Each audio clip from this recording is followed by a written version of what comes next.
प्रार्थना के लिए ध्यानात्मक आसन में बैठेंगे, कमर गर्दन एक सीध में।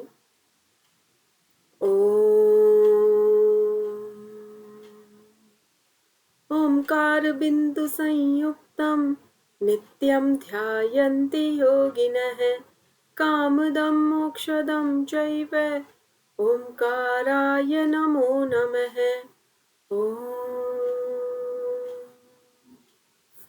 अपनी हथेलियों का घर्षण करते हुए अपने मुखमंडल पे लगाएंगे। अगले 40 मिनट के लिए मस्तिष्क को एकाग्रचित्त होने का निर्देश देते हुए धीरे धीरे अपने नेत्र खोलेंगे। कल हमने हायर एजुकेशन स्टार्ट किया, उसमें हमने जो पॉइंट्स देखे थे वो क्या थे? सबसे पहले भारतीय प्राचीन शिक्षा प्रणाली, सिलेबस इसी तरह से डिजाइन किया हुआ है। ये सारे पॉइंट्स इसी तरह बनाए गए हैं कि आपको 1 बाय 1 प्राचीन से लेके और धीरे धीरे स्टेप बाय स्टेप अर्वाचीन की तरफ हम बढ़ेंगे, यानी मॉडर्न प्रेजेंटली क्या चल रहा है वहां तक। तो सबसे पहले हमने यही पढ़ा था कि 5000 वर्ष पूर्व भारतीय शिक्षा प्रणाली प्रारंभ हो गई थी। वेदों के अध्ययन के साथ इसकी शुरुआत हुई और शिक्षा जीवन जीने की एक कला मानी गई। शिक्षा कैसी थी? धर्मनिरपेक्ष थी, सभी का समावेश था इसमें। और हमारे जो पुराने इंस्टीट्यूशंस थे, नालंदा, तक्षशिला, उदंतपुरी, वो ऐसे केंद्र थे जहाँ से स्नातक जब निकलता था तो वो पूरी नॉलेज लेके निकलता था। कहीं भी किसी भी बात की उसकी नॉलेज में कमी नहीं होती थी। पूर्ण शिक्षित, स्नातक का ये अर्थ था। तो वहाँ उन विश्वविद्यालयों में पूरे एशिया से विद्यार्थी आते थे। उसके बारे में हम आज आगे और पढ़ेंगे। फिलहाल ये देख लेंगे वैदिक संदर्भ और पाठ्यक्रम उस समय क्या था। प्राचीन भारतीय शिक्षा में संप्रेषण यानी कम्युनिकेशन, ज्ञान को कैसे आगे बढ़ाया जाता था। तो गुरु शिष्य परंपरा थी, गुरुकुल थे, गुरु लोग उपदेश देते, शिष्य उन्हें ध्यान से सुनते, श्रवण मनन निधिध्यासन करते, यानी जो सुनते बहुत ध्यान से, फिर उस पर कंटेम्पलेट करते, फिर उसको व्यवहार में लाते थे। तो जितने भी समाज के वर्ग थे, ब्राह्मण, क्षत्रिय, वैश्य, शूद्र, उन सभी का यही एक माध्यम था कि गुरुकुल के माध्यम से वो शिक्षित होंगे। फिर भारतीय शिक्षा श्रुति के माध्यम से जो सुनी गई, तो इसमें मुख्य रूप से 4 वेद, 108 उपनिषद आते हैं। फिर स्मृति की बात हुई जिसे स्मरण रखा गया। इसमें 18 पुराण आए, कौटिल्य की अर्थशास्त्र आई। प्रमुख सारी किताबों के नाम आपको याद होने चाहिए। कल संडे है, मैं आपको एक पीडीएफ दे दूंगी जिसमें आपको इस तरह की सारी डिटेल मिलेगी। वो नोट्स आपको प्रॉपरली लर्न कर लेने हैं सभी को। उसमें आपको पाणिनि ने अष्टाध्यायी लिखी, कौटिल्य ने अर्थशास्त्र लिखा, तो किस प्रमुख विचारक ने कौन सी पुस्तक लिखी, उस और भी जो अलग अलग बातें हैं जो आपके सिंपली उनको समझने से ज्यादा कुछ चीजें देखो रटने की भी होती है। जनरली हम कहते हैं रटना नहीं चाहिए, लेकिन अब कौटिल्य के अर्थशास्त्र, तो इसमें समझने से ज्यादा इस बात को आपको रटना भी तो पड़ेगा, लर्न भी तो करना पड़ेगा। तो वो जो लर्निंग वाले पॉइंट्स है, कल मैं आपको वो प्रोवाइड करवा दूंगी, ग्रुप में डाल दूंगी। तो प्रॉपरली आप चाहो तो उसका जीरोक्स निकलवा लें या अपने पेपर पेन पे लिखे तो और भी अच्छा है। तो अब हम पढ़ेंगे, कल हमने यहाँ तक पढ़ा था कि ये सभी स्मृति में शामिल हैं। स्मृति यानी मेमोरी, जो याद रखा जाए, जो स्मरण रखा गया वो स्मृति है। अब विद्यारंभ की बात आई। जो योग के विद्यार्थी हैं उन्होंने यूनिट 1 में 16 संस्कार पढ़े थे, तो वैसे ही यहाँ मान लीजिए ये एक प्रमुख संस्कार है जिसका नाम है विद्यारंभ। विद्या का शुभ आरंभ, बहुत अच्छी शुरुआत। हमारे घर में भी बच्चे होते हैं, हम उन्हें वसंत पंचमी या कोई और विशेष पर्व का दिन हो, नवरात्रि हो, तभी उन्हें पहली बार लिखना सिखाते हैं।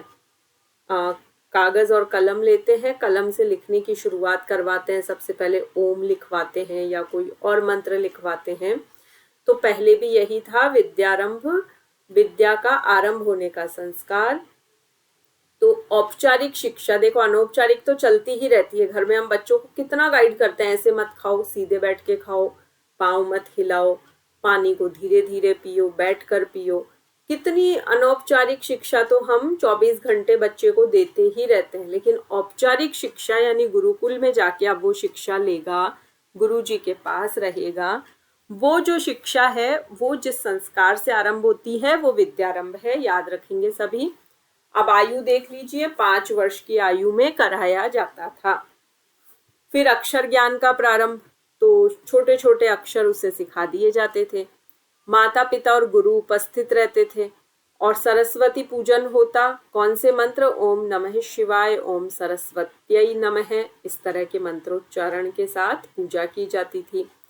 तो शिक्षा कोई व्यवसाय नहीं था। ऐसा नहीं कि गुरुजी आए हैं तो वो कोई फीस चार्ज करेंगे, पेरेंट्स देंगे, ऐसा कुछ भी नहीं था। ये कर्तव्य माना जाता था कि शिक्षा तो कर्तव्य है, व्यवसाय नहीं है।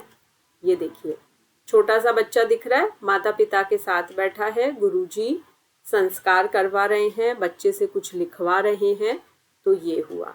फिर आएंगे उपनयन संस्कार पे। ये भी आप पढ़ चुके हैं, योगा वाले स्टूडेंट्स को पता है। उपनयन, यज्ञोपवीत, जनेऊ संस्कार। जब ब्रह्मचारी को 3 सूत्र पहनाए जाते हैं और उसके गले के माध्यम से पूरा इधर कमर की तरफ रहता है, वो उसे जनेऊ कहते हैं। जब उसका विवाह होता है तो पत्नी के हिस्से के 3 सूत्र भी पति पहनता है। अब वो ब्रह्मचारी नहीं रहा, गृहस्थ हो गया, अब उसे 6 सूत्र पहनने होते हैं। तो उपनयन का अर्थ है गुरु के समीप ले जाना, पास में ले जाना, यानी गुरुकुल जीवन में अब प्रवेश हो गया। अब बच्चा घर में जो घूमता फिरता था, खेल लेता था, जब मनाया खा लेता था, वैसा नहीं चलेगा। बच्चा गुरुकुल में रहेगा, पूरे डिसिप्लिन में रहेगा, समय पे उठना, जागना, सोना, बैठना, खाना, गुरुजी जैसा कहे वैसा करना, जो रोजाना पढ़ने को मिले उसे लर्न करना। इतना अनुशासन जहाँ होगा वो कहलाएगा उपनयन संस्कार। इसके बाद एक विधिवत, मतलब एक एडमिशन हो गया है, एक शुरुआत हो गई है, उसका ब्रह्मचर्य आश्रम शुरू हो गया है। अब उसे वो 3 सूत्र हमेशा, यज्ञोपवीत हमेशा पहननी पड़ेगी। वो 3 सूत्र धारण करके रखेगा। वेदाध्ययन का अधिकार, अब वो वेद पढ़ सकता है। कहते हैं स्त्री और शूद्र वेद ना पढ़े, ऐसा कहा जाता है, लेकिन ऐसा हमारे प्राचीन ग्रंथों में आप उठा के देखेंगे तो आपको पता लगेगा। गार्गी, मैत्रेयी जैसी जो विदुषियां हुई वो जनेऊ पहनती थी, उनका भी संस्कार हुआ, वो गुरुकुल में गई, उन्होंने वहां वेद उपनिषद पढ़े हैं। और शूद्र, अब देखा जाए तो कर्ण याद होगा आपको, महाभारत में एक पात्र है कर्ण, वो सूत पुत्र था, यानी उसके पिता गाड़ी चलाते थे, रथ चलाते थे राजा का, लेकिन उसने अच्छे से अच्छे गुरुजनों से शिक्षा प्राप्त की और बहुत अच्छा धनुर्धर था। तो ऐसा हो सकता है कि उसे रोका गया हो। अगर किसी में प्रतिभा है तो उसके जन्म के आधार पे उसे नहीं रोका जाएगा।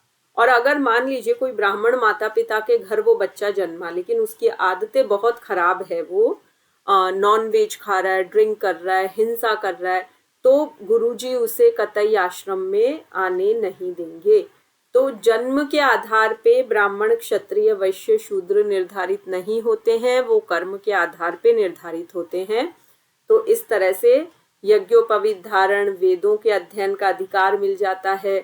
और फिर वो शिष्य क्या मान लेता है कि अब गुरुजी ही मेरे जीवन में पथ प्रदर्शक होंगे। पथ यानी रास्ता, प्रदर्शक यानी दिखाने वाले। जैसे अभी आप लोग हमसे कुछ ना कुछ पूछ लेते हो ना कि सीबीटी मोड पे होगा, कितने क्वेश्चंस आएंगे, कितने घंटे का टाइम होगा, क्या दोनों में इंडिविजुअली अलग अलग पास होना है, तो हम आपका पथ प्रदर्शन कर देते हैं ना, क्योंकि हम वो एग्जाम दे चुके हैं कि हाँ नेट जेआरएफ में ऐसे होगा, ये टाइमिंग रहेगा, इस तरह से बाहर चेकिंग होगी, आपको इस तरह से जाना है, वो सारी बातें। तो ये है कि अब शिष्य ने गुरुजी को अपना वो मान लिया, अपना एक रोल मॉडल मान लिया कि आप जैसा कहेंगे हम वैसा करेंगे। तो उपनयन संस्कार का शिक्षा से क्या संबंध है? अब अगर ये पूछा जाए ये प्रश्न, तो इसका उत्तर है औपचारिक शैक्षिक दीक्षा संस्कार है। यानी एक तरह से यूं मान लीजिए कि एडमिशन हो गया है। अब जैसे अभी आजकल हम एडमिशन करवा देते हैं, उसके बाद बच्चे को यूनिफॉर्म मिल जाती है और वो अगले दिन से उस टाइम पे स्कूल जाने लगता है, वैसे ही जब जातक को ये 3 सूत्र इस तरह पहना दिए जाते हैं तो ये उपनयन हो गया। अब वो आश्रम में रहेगा, आश्रम के नियमों का पालन करेगा, वहीं पे पढ़ाई करेगा। तो गुरुकुल की शिक्षा प्रणाली क्या थी? भारत की जो प्राचीन शिक्षा थी उसकी रीढ़ यानी स्पाइन, आप इमेजिन कर सकते हैं किसी व्यक्ति की बॉडी में अगर स्पाइन नहीं है तो क्या वो सरवाइव कर पाएगा? बिल्कुल नहीं कर पाएगा। सरवाइव करने के लिए स्पाइन बहुत जरूरी होती है ना, हमारे ब्रेन से सिग्नल लेके, और सेंसरी एंड मोटर नर्व्स कैसे काम करती है आप एनाटॉमी फिजियोलॉजी में पढ़ चुके हैं। तो वैसे ही भारत में पहले इतने विद्वान व्यक्ति हुए, उसका क्या कारण था? गुरुकुल। आपने सुना होगा कि लॉर्ड मेकाले जब भारत में आया, जब भारत गुलाम था, वो सब जगह घूमा। उसने जाके ब्रिटिश पार्लियामेंट में ये लेक्चर दिया कि भारत में संस्कृत पढ़ाई जाती है, गुरुकुल होते हैं, और अगर ये गुरुकुल बंद नहीं किए गए तो हम कभी भारत को गुलाम नहीं बना सकते, क्योंकि गुरुकुल में ऐसी शिक्षा दी जाती है, ऐसे स्नातक निकलते हैं कि कभी भी वो हमारे गुलाम नहीं होंगे, इसलिए उन्हें इंग्लिश पढ़ाई जाए। तो गुरुकुलों को नष्ट कर दिया जाए, जगह जगह इंग्लिश ईसाई मिशनरी स्कूल्स खोली जाए, इनके सारे संस्कृत के मंत्र बंद करवा दीजिए, इनको इंग्लिश प्रेयर सिखाइए, तब जाके भारत में हम शासन कर पाएंगे। तो मेकाले ने इस तरह अपनी शिक्षा पद्धति लाकर गुरुकुल को खत्म किया और भारत की जो शिक्षा व्यवस्था थी उसकी रीढ़ ही तोड़ दी। तो जिस तरह से रीढ़ के बिना बॉडी सरवाइव नहीं कर सकती, वैसे ही गुरुकुल के बिना जब हमारे यहाँ से जो स्टूडेंट्स पास होके निकले स्कूल कॉलेज से, तो वो आधी अधूरी नॉलेज वाले थे, वो केवल क्लर्क बन गए, वो कभी भी ऑफिसर नहीं बन सके। अंग्रेजों ने उन्हें जैसे नचाया, वो रोबोट की तरह उन्होंने वैसे ही रिमोट कंट्रोल से काम किया। तो गुरुकुल कितने इम्पोर्टेंट थे अभी पता लग रहा है आपको। तो गुरुकुल में क्या विशेषताएं हैं? शिष्य गुरु के आश्रम में ही रहेगा 24/7। ऐसा नहीं कि राखी की छुट्टी है, रक्षाबंधन के घर चले गए, फिर 4 दिन बाद मन हो गया आ गए, फिर 6 दिन छुट्टी मनाने, बिल्कुल नहीं। ऐसा भी नहीं था। पर मंथ फीस पे करनी होती थी, शिक्षा निःशुल्क होती थी, जीवन से उपयोगी शिक्षा दी जाती थी, वेद उपनिषद पढ़ाए जाते, मेडिटेशन योग करवाया जाता था। क्या उनको अनुशासन रखना है, उठना सोना जागना बैठना सबका संयम रखना, भोजन सिंपल सा खाना मिलता था, सात्विक आहार, कोई व्यंजन नहीं मिलते थे। गुरुजी ने कहा रात्रि को मैं सो जाऊं उसके बाद तुम्हें सोना है, प्रार्थना करके सोना है, मेरे चरण दबाने हैं, तो बिल्कुल शिष्य सेवा करेगा। और गुरु शिष्य का संबंध पारिवारिक होता था। शिष्य की जो भी जिज्ञासा होती, जैसे बच्चे माता पिता से हर समय किसी भी समय कोई भी सवाल पूछ लेते हैं, वैसे गुरुजी से वो पूछ सकते थे। तो पारिवारिक फैमिली रिलेशन होता था। और ऐसा नहीं कोई राजा का बेटा है तो उसका होता था, सभी शिष्य भले वो किसी भी वर्ग का है। तो शिक्षा का उद्देश्य क्या था? ये नहीं था कि केवल लिवलीहुड, गुरुजी को अपने बच्चे पालने हैं, अपनी सैलरी चाहिए, इसलिए उनका उद्देश्य था कि मैं अपने शिष्यों के चरित्र को अच्छा बनाऊं, उनको ये बताऊं कि वो किस तरह से अपनी उन्नति कर सकते हैं। अब बात आती थी गुरु दक्षिणा की। भाई गुरुजी ने निस्वार्थ भाव से इतने साल शिष्यों को बच्चों की तरह पाला, तो जब शिक्षा पूर्ण हो जाती तब गुरुजी के प्रति कृतज्ञता यानी ग्रेटिट्यूड, अपने अंदर जो एक भावना होती है ना, आपने मेरे लिए इतना कुछ किया, अब आप मुझे आदेश दीजिए मैं किस तरह आपकी सेवा करूं। तो शिष्य जब पूछते थे तो गुरुजी को जो उचित लगता वो बता देते थे।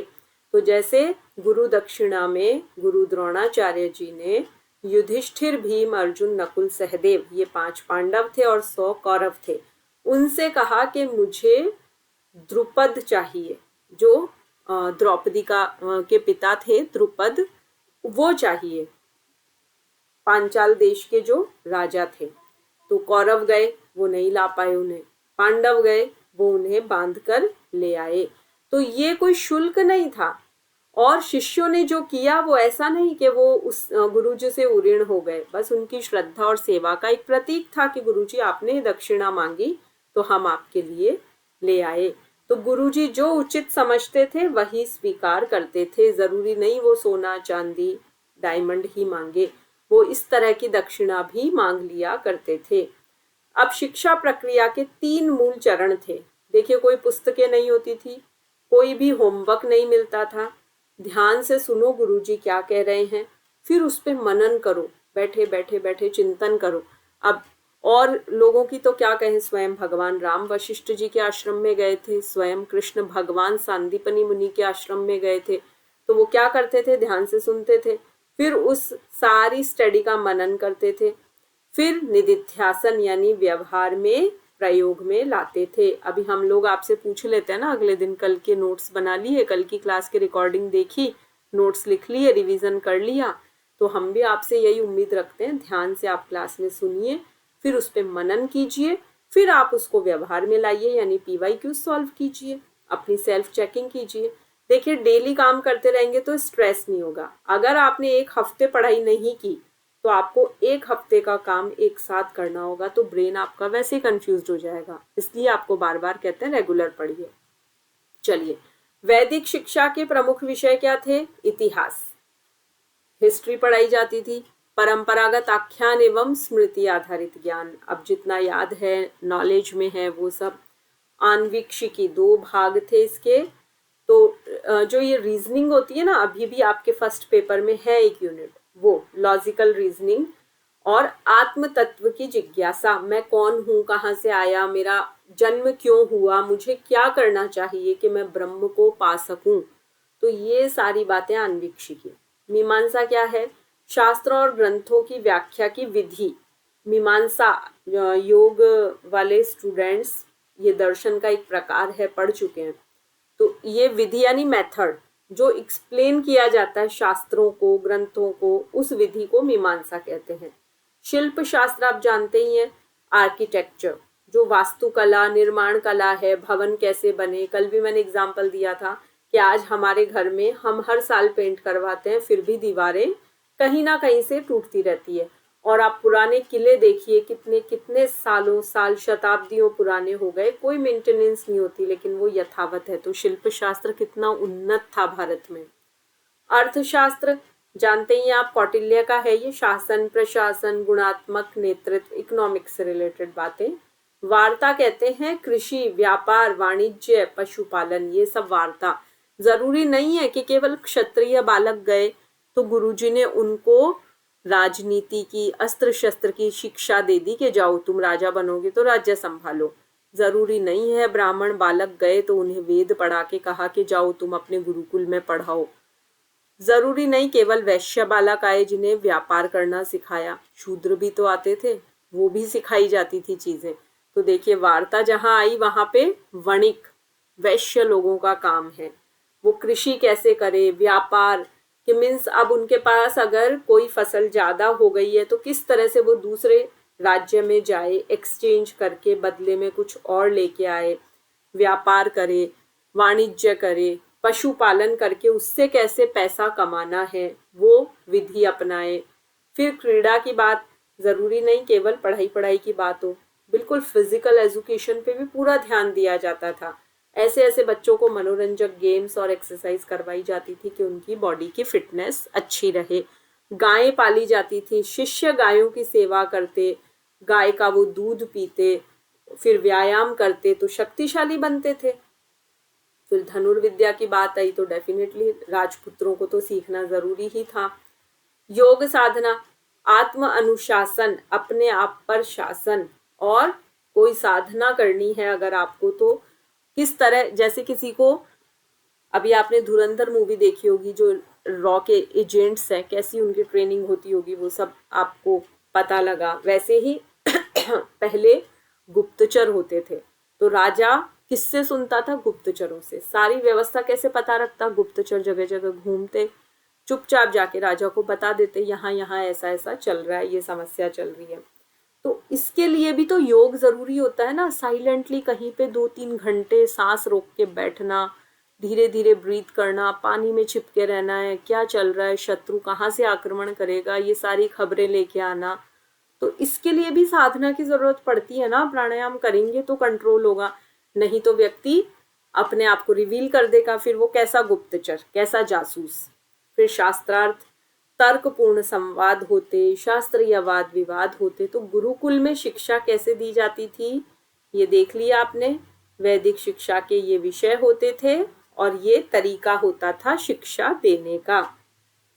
अब देखेंगे शैक्षिक परंपरा से संबंधित पद। अब क्या कहा जाता था जब शिक्षा पूर्ण हो गई, 25 वर्ष का वो ब्रह्मचारी 25 का हो गया, उसकी शिक्षा पूरी हो गई, गुरुजी को जो सिखाना था उन्होंने सब सिखा दिया, तो वो व्यक्ति कहलाता था स्नातक। अभी हम लोग भी ग्रेजुएशन करते हैं तो कहलाते हैं ना कला स्नातक, वाणिज्य स्नातक, साइंस से किया तो विज्ञान स्नातक। पहले भी यही वर्ड था स्नातक। अब जो ग्रेजुएशन सेरेमनी होती थी ना उसे कहते थे समावर्तन। इस पे क्वेश्चन आ चुका है, याद रखना। समावर्तन ये कहलाता था जब स्नातक ब्रह्मचारी अपनी शिक्षा पूरी कर लेता, स्नातक बनता था, तो पेरेंट्स उसे लेने आते थे और गुरुजी सबके सामने ये घोषणा करते थे कि इस ब्रह्मचारी ने 25 वर्ष यहाँ रहकर मेरे पास अपना अध्ययन पूरा किया, अब मैं इसे आज्ञा देता हूँ कि ये गुरुकुल छोड़कर जाए और गृहस्थ आश्रम में प्रवेश करे और समाज के प्रति अपने कर्तव्यों का पालन करे, देश की सेवा करे। तो वो जो फंक्शन होता था, प्रोग्राम होता था, वो समावर्तन कहलाता था। अब देख लीजिए 4 वेद हैं हमारे, उनका सार क्या है, कैसे वेद अस्तित्व में आए। सबसे पहले संहिता, 2 व्यक्तियों के बीच संवाद। तो 4 वेद है, ऋग यजु साम अथर्व वेद। इनके जो मंत्र हैं, जब 2 व्यक्तियों के बीच इनकी बातचीत हो वो संहिता है। ब्राह्मण मतलब जानने वाला, ज्ञाता, वेद मंत्रों का सही उच्चारण जो करे, यज्ञ के बारे में जो जाने वो ब्राह्मण। आरण्यक क्या है, वन में रचित मंत्र, एकांत में ध्यान करना, जंगल में एकदम नीरवता, कोई नहीं बोल रहा है, केवल पशु पक्षी है, इंसान नहीं है। तो बाह्य संसार से विरक्ति हो जाना, अपनी इंद्रियों को अपने भीतर सिकोड़ लेना, मन कहीं नहीं चले, स्वादिष्ट मिठाई देख के जीभ ना ललचाए, सुंदर दृश्य देख के आंखें ना ललचाए, मधुर संगीत सुन के कान लालच में ना आए, तो अपने भीतर उतर जाना। तो ऐसा मान लीजिए गुरु और शिष्यों के बीच संहिता में संवाद हुआ। गुरुजी ने शिष्यों से कहा कि तुम मंत्रों का सही उच्चारण सीखो, फिर उन्हें कहा कि अब तुम इसके ऊपर मनन करो, सिर्फ याद कर लेना, रट लेना काफी नहीं है, तुम्हें इस पे मनन करना है। तो शिष्य वन में गए, वहां बैठकर उन्होंने बिल्कुल शांत जंगल में बैठकर अपनी इंद्रियों का प्रत्याहार किया और जो वेद के मंत्र थे उनका मनन किया। और फिर उन्हें जब वो अर्थ समझ में आ गया, वो उपनिषद मंत्रों के गूढ़ अर्थ का दर्शन, ये हमारे 4 वेदों का सार है। अब वेदांग क्या है, ये 6 है वेद के अंग।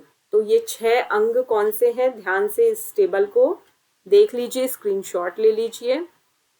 शिक्षा, कल्प, व्याकरण, छंद, निरुक्त, ज्योतिष।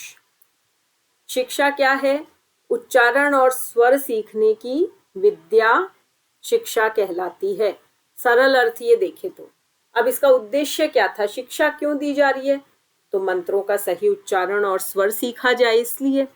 कल्प क्या है कि विधि विधान की विद्या, यज्ञ कैसे किया जाए, कैसे आहुति दी जाती है, आहुति में क्या डाला जाता है, अग्नि अरनियों का मंथन करके अग्नि कैसे उत्पन्न की जाती है, नियम कैसे जाने जाए इसके, ये सारी बातें कल्प में। फिर व्याकरण की बात है कि भाई मंत्र मैं बोलने जा रही हूँ, यज्ञ मैं करने जा रही हूँ, तो मुझे कम से कम भाषा और शब्दों का पता तो होना चाहिए, तो ये व्याकरण का विषय हो गया। फिर मुझे छंद गा के लय में बोलना आना चाहिए, ऐसे नहीं कि मैं कुछ भी उल्टे सीधे मंत्र बोल दूं, तो मंत्र हमेशा सही उच्चारण होना चाहिए। तो सही छंद और ताल में इनका प्रयोग करना छंद कहलाता है।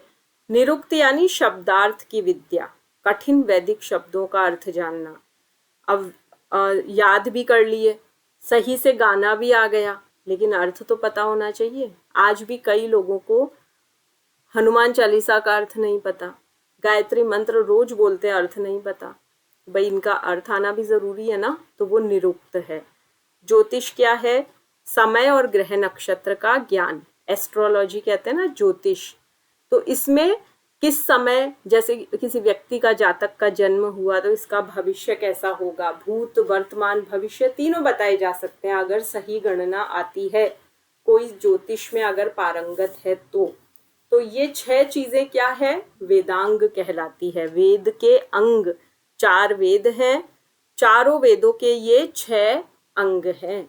इन 6 का नाम बिल्कुल अच्छे से लर्न कर लेना, ये मैच मेकिंग में आते हैं, यहाँ से यहाँ इनको मैच करना। ये ऐसे दे देंगे आपको, 4 ऑप्शन दे देंगे, ये आ चुका है, PYQ है ये, इसलिए बता रही हूँ आपको, इम्पोर्टेंट है।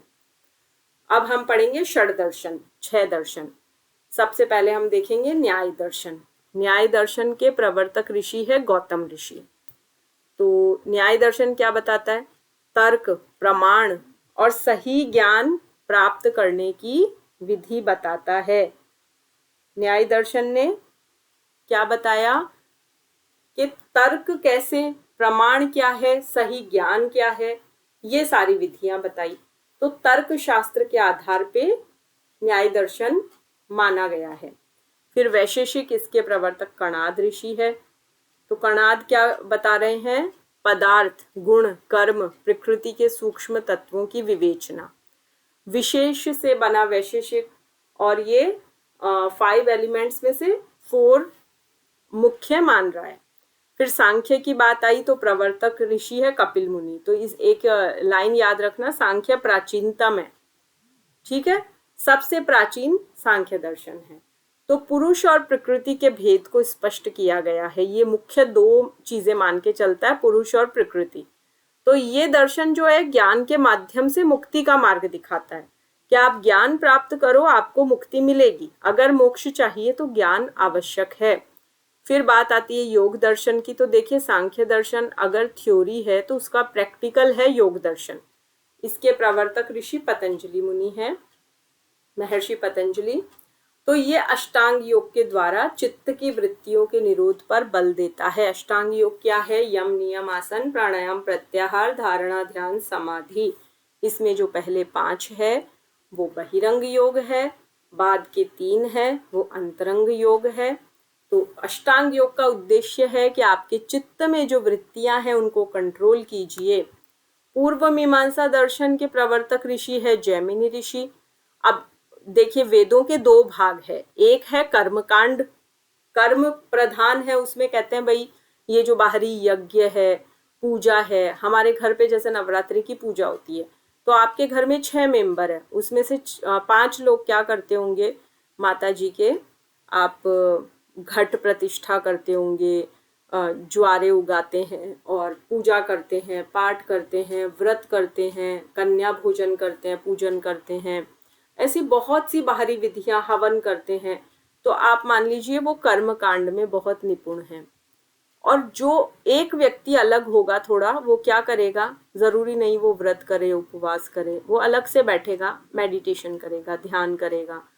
वो कोशिश करेगा कि माता रानी में जो गुण है, नवरात्रि की पूजा की जा रही है, शक्ति की उपासना है, मेरे भीतर वैसी शक्ति आए, मैं उस तरह से, जिस तरह माता ने दुष्टों का संहार किया, मैं अपने दुर्गुणों को खत्म करूं, अपने गुणों को बढ़ाऊं।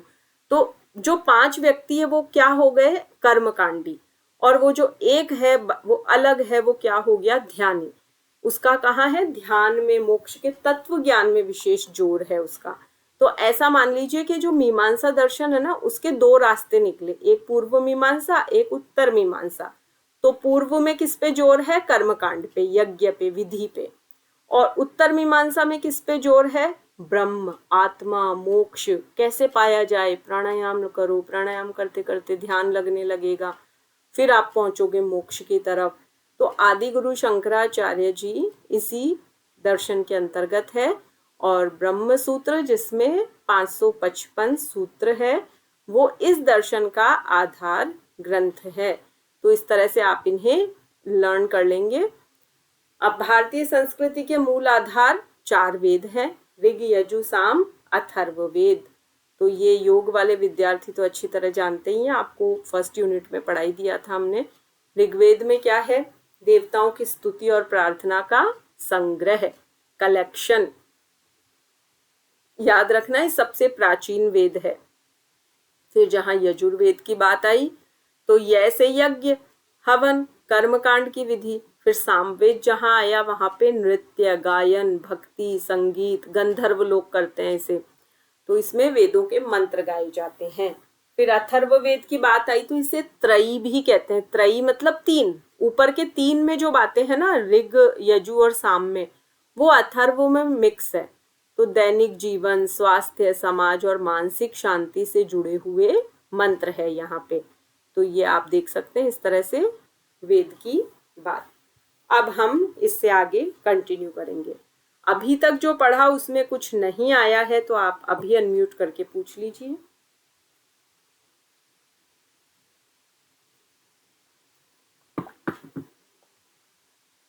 सब आ गया समझ में? क्लियर है? Yes ma'am. चलिए ठीक है, अब आ जाइए नेक्स्ट पीडीएफ पे। इसमें आप पढ़ेंगे प्राचीन भारतीय शिक्षा में परिवर्तन। अभी तक आप पढ़ते आए ना, वेदों के आधार पे जो गुरुकुल बने हुए थे, गुरुकुल में शिक्षा चल रही है। ब्रह्मचारी वहां पर स्नातक बन के निकल रहे हैं। स्नातक जब निकलते हैं तो जो सेरेमनी होती है वो कहलाती है समावर्तन। फिर आपने 4 वेद पढ़े, 6 वेदांग पढ़े, फिर षड दर्शन पढ़े। दर्शन के प्रवर्तक कौन है वो पढ़े, उनके नाम। तो ये सब याद रखना है, ऋषियों के नाम। ये शॉर्ट की नोट्स बनाना स्टार्ट कर दीजिए, साथ के साथ ही लर्न कर लीजिए इन्हें, आगे के लिए डिले नहीं करना है। अब हम पढ़ेंगे transition in ancient Indian education. Transition यानी परिवर्तन। अब क्या हुआ? पहले कर्मकांड पे बहुत जोर था, अब ज्ञान की ओर बढ़ रहे हैं। पहले शिक्षा का उद्देश्य क्या था? यज्ञ, हवन और कर्मकांड। फिर धीरे धीरे लोगों ने सोचा कि केवल कर्म ही नहीं, ज्ञान और समझ भी जरूरी है। जैसे आपके घर में कोई बुजुर्ग है, वो सालों से पाठ कर रहे हैं, डेली खूब पाठ करते हैं और कुछ हवन भी करते हैं। एक दिन आपने उनसे अर्थ पूछ लिया कि इसका क्या अर्थ है, उन्हें नहीं पता। गुस्सा उन्हें इतना आता है कि उन्हें, अगर जो व्यवस्था है कि घी कम है या हवन सामग्री नहीं है, तो वो चिल्लाना शुरू कर देते हैं रोज रोज घर में, बड़ा जोरदार कोलाहल कर देते हैं। तो एक दिन आपने उन्हें समझाया कि आप बाहर से तो सारी पूजा कर रहे हैं, लेकिन भीतर आपके इतना क्रोध है, इस पूजा का क्या मतलब है? सुबह सुबह आप घर में अशांति कर देते हो। तो ये हवन करने के बजाय अगर आप बैठ के अपने गुस्से पे नियंत्रण करो, थोड़ा प्राणायाम करो, भ्रामरी करो, थोड़ी सी समझ बढ़ाओ अपनी, मौन रहना सीखो, दूसरों की गलतियां मत ढूंढो, घर के सदस्यों को डांटो मत, तो कभी ना कभी उनको कुछ अंदर हिट होगा, लगेगा कि हाँ मेरा कुछ ये व्यवहार गलत है, अब मुझे थोड़ा सा ये चीजें छोड़नी चाहिए। हम क्यों दूसरों के जीवन में अशांति करें? कोई हवन करने से सब कुछ थोड़ी होता है। तो इस तरह से अगर व्यक्ति सोचना शुरू कर दे तो वो थोड़ा कर्म कांड से क्या होगा, हटेगा, और फिर कहाँ बढ़ेगा? ज्ञान और समझ की तरफ बढ़ेगा। तो अब उपनिषदों में जो आत्मा, ब्रह्म और जीवन के अर्थ पे विचार शुरू हुआ ना, वो यहीं से प्रारंभ हुआ कि हम फिर कर्म कांड से ज्ञान की तरफ बढ़ते चले गए। अब आरण्यक की बात आई तो वही जो अभी आप पढ़ के आए थे कि अपने भीतर उतरो। आरण्यक होता है जंगल, अरण्य कहते हैं जंगल को। अब इसका ये मतलब नहीं है सब छोड़ के जंगल में जाके बैठ गए और जंगली जानवरों को भगा रहे हैं, अपनी रक्षा कर रहे हैं, ये नहीं है। अपने भीतर मौन रखना, शांति रखना। आप किसी शादी में, विवाह में जाते हैं, 2 दिन तक वो चीजें वहां की माइंड में घूमती रहती है, ऐसा था, ऐसा किया, ऐसा हुआ, ऐसा देखा। आप कोई हिल स्टेशन घूमने गए, शिमला गए, कहीं भी, 4 दिन तक आप उन्हीं इमेजेस को देखते हैं, उस टाइम को याद करते हैं, उस मेमोरी में रहते हैं। अब आपको हम कहें कि एक बार डिटैच हो जाइए, कोई दुख है आपने पकड़ रखा है, 5 साल पहले मेरा उससे झगड़ा हुआ, उसने मुझे ऐसे कहा, तो वो सब चीजें आपको है ना, वो स्मृतियां क्या है, सिर्फ तकलीफ देगी, डिस्टर्ब करेगी, भले वो अच्छी हो या बुरी। और अगर आप उन सबको हटा दें, एक बार उनसे डिटैच हो जाएं कि छोड़ो, हुआ जो हुआ, मुझे अब प्रेजेंट में जीना है, ये मेरा लक्ष्य है, मुझे इसको प्राप्त करना है, तो आप क्या हो गए? विरागी हो गए, वैराग्य ले लिया आपने। वैराग्य काहे से? बाहर की बेकार की चीजों से आप डिटैच हो गए। कि क्या है, घर में कोई एक मेंबर आपको परेशान कर रहा है, आप उससे डिटैच हो गए, छोड़ो इनकी तो आदत है, हमें अब माइंड ही नहीं करना है, हमें सिर्फ अपने लक्ष्य पे ध्यान देना है, मुझे नेट जीआरएफ क्लियर करना है, मेरा ध्यान सिर्फ यहाँ पे रहेगा। तो इस तरह से आरण्यक का मतलब ये नहीं जंगल में जाके बैठ जाना, ये है कि आप बेकार की चीजों को त्याग कर वहां से डिटैच होके काम की चीजों की तरफ बढ़े और आपने उन्हीं अच्छे विषयों का मनन किया, अपने जीवन में अच्छे संकल्प बनाए, अपना रूटीन अच्छा किया। अब आपका उद्देश्य है कि मेरी समझ बढ़े, मैं अपनी पढ़ाई अच्छी तरह करूं, अपने करियर पे फोकस करूं, या अपनी जो ड्यूटीज है परिवार के प्रति वो अच्छी तरह करूं। ये चीज हो गई कि अब यहाँ पे प्राचीन भारतीय शिक्षा कैसे बदली, कर्मकांड से ज्ञान की तरफ बदली। बाहरी जो कई जगह बलि देने की प्रथा चल पड़ी थी कि माता की तो बलि लगेगी, बकरे को मारेंगे, उन सब से हट के, इन कुरीतियों से हटके सही जगह समझ विकसित करने की बात आई। फिर बात आई वन प्रस्थान और आत्म खोज की, वन की तरफ जाओ। तो बुजुर्ग लोग 4 आश्रम पता ही आपको, पहले ब्रह्मचर्य फिर गृहस्थ 50 साल के हो गए, तो अब आप थोड़ा सा घर में ही रहो, लेकिन टीका टिप्पणी टोका टोकी मत करो, इंटरफेयर मत करो, बच्चे जो कर रहे हैं करने दो उनको। तो वो है ब्रह्मचर्य, गृहस्थ और फिर लास्ट वानप्रस्थ और संन्यास आश्रम। तो वानप्रस्थ मीन्स ये है कि 75 तक, 50 से 75 ईयर्स तक आप डिटैच होके रहो, और उसके बाद फिर आप अपने आप को खोजने के लिए वन में चले जाओ, वन में जाके रहो, वहीं पे जो मिले वो खा लो, सारे सुखों का परित्याग कर दो। तो जीवन पे शांति से विचार करो, सांसारिक इच्छाओं से दूरी बनाओ, आत्मिक और दार्शनिक ज्ञान की खोज करो। अब वैदिक कर्मकांड पे क्या प्रतिक्रिया हुई? समय के साथ लोग केवल कर्मकांड से संतुष्ट नहीं रहे, अब उनको नैतिकता, आचरण, सही जीवन मूल्य महत्वपूर्ण लगने लगे। अब समाज में बदलाव आया, अर्थव्यवस्था बदली कुछ। अब इसके बाद 2 शाखाएं निकली, बौद्ध दर्शन और जैन शिक्षा आई।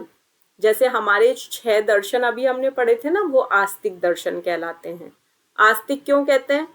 क्योंकि वो वेदों में विश्वास रखते हैं। वैसे आप आस्तिक का जवाब क्या देते हो? भगवान में विश्वास रखते हैं? नहीं, यहाँ पे अलग जवाब है। यहाँ पे आंसर क्या है? जो वेदों में विश्वास रखते हैं वो आस्तिक, जो वेदों में विश्वास नहीं रखते हैं वो नास्तिक।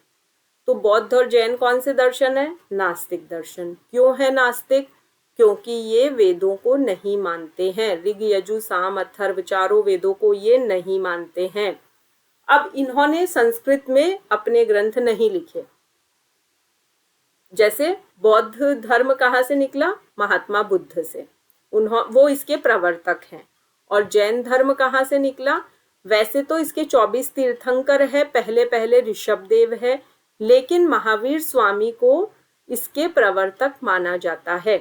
तो इन दोनों ने अपने जो भी ग्रंथ लिखे, इन्होंने जो भी पब्लिक ऑरेशन दिए, स्पीच दी, भाषण दिए, प्रवचन दिए, वो सारे पाली और प्राकृत भाषा में दिए, ताकि आम लोग समझ सके, अनपढ़ लोग भी आए तो वो भी समझ पाए। तो बौद्ध ग्रंथ पाली भाषा में लिखे गए हैं और जैन ग्रंथ प्राकृत भाषा में।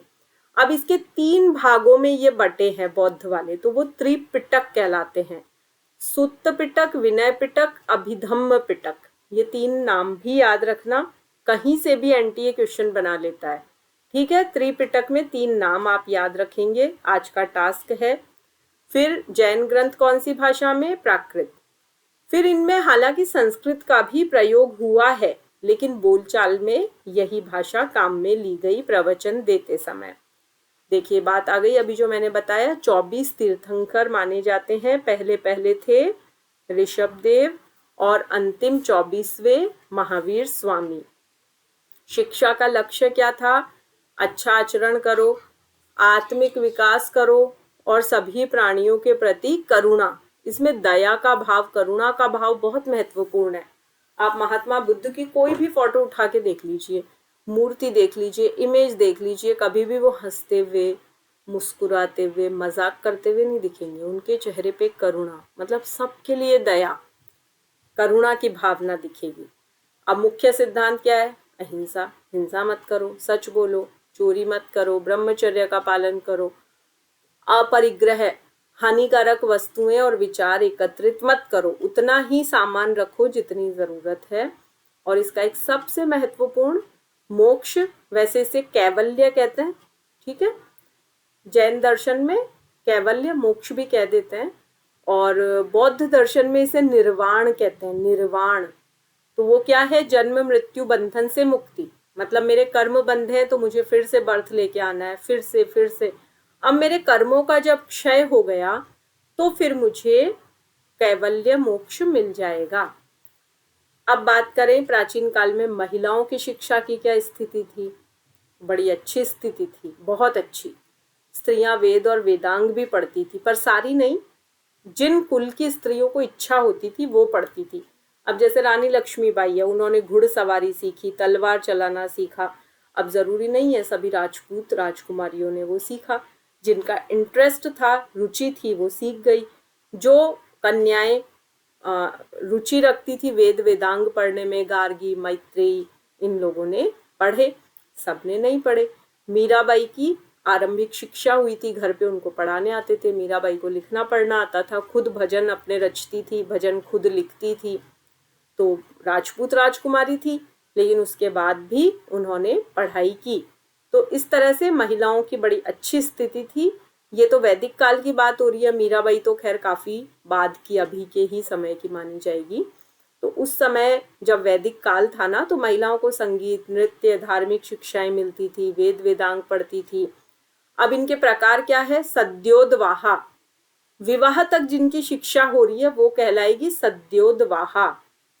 विवाह के बाद अगर गृहस्थ आश्रम में उनको पढ़ने का समय नहीं मिल रहा है या कोई जिम्मेदारियां ज्यादा है, तो जरूरी नहीं वो पढ़े, तो जब तक पढ़ी तब वो कहलाएगी सद्योदवाहा। और जो ब्रह्मवादिनी होती थी, जैसे उनको बहुत इंटरेस्ट है, वो साफ मना कर देगी कि हम विवाह नहीं करेंगे, या करेंगे तो हमारी ये शर्त है कि हम हमेशा पढ़ते रहेंगे, चिंतन करते रहेंगे, हमें कोई रोकेगा नहीं।